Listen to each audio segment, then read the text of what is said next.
آج جو فلسطین کو ٹرمپ بیچ رہا ہے، آج جو مسجد اقصی کو ٹرمپ یہود کے سامنے بیچ رہا ہے، اس کے اندر آدھا جرم آل سعود کا ہے، جنہوں نے کل اس کو آل سعود نے بلا کے ریاض میں اس کے ساتھ بھنگڑے ڈالے تلواریں پکڑ کے۔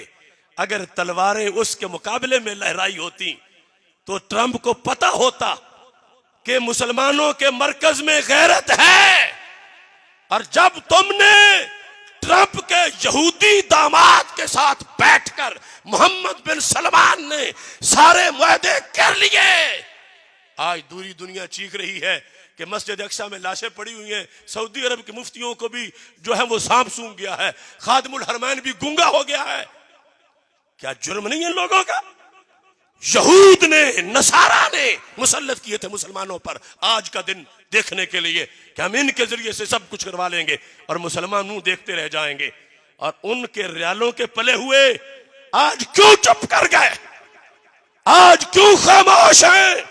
نجدی ریالوں کی پیداوار، ادھر مسجد اقصی تو رو رہی ہے، بیت المقدس کے آنسو نہیں تھم رہے کہ میرے وارثوں تم کہاں ہو۔ آج اگر صدام زندہ ہوتا، آج اگر کرنل قذافی زندہ ہوتا، اگر امام نورانی زندہ ہوتا تو ٹرمپ کو یہ حیثیت حاصل نہ ہوتی۔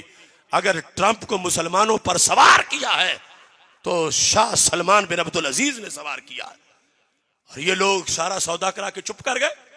لیکن ہم بتانا چاہتے ہیں، ٹرمپ سن لو، اے گدھے کی اولاد، یہ شاہ سلمان امت کا ترجمان نہیں ہے۔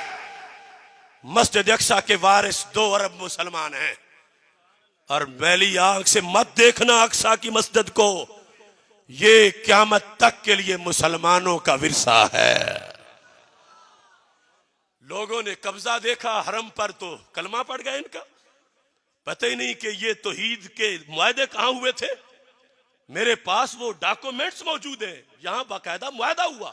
میں جب عراق پڑھتا تھا وہاں سے میں نے وہ سارے وثائق حاصل کیے۔